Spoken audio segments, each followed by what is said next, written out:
Hi, in this video, let me tell you the third way of making a component set and how to add variants to the component set. So let's get started.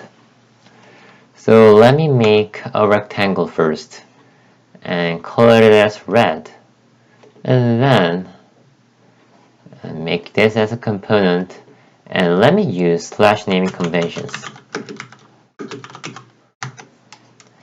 And then if we design tab, properties, click this, design tab, properties, and plus button, there are some choices.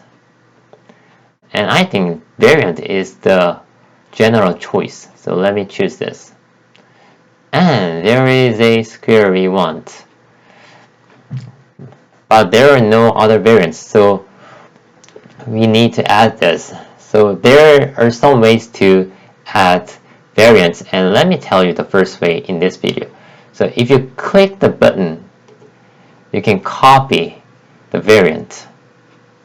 So let me make it green. So let me change name, and let me also change the property name as well, and changing the color as well.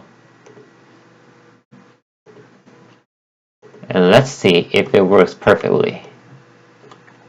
So buttons, color red, and then green. Perfect. So that's all for this video. Thanks for watching, and bye.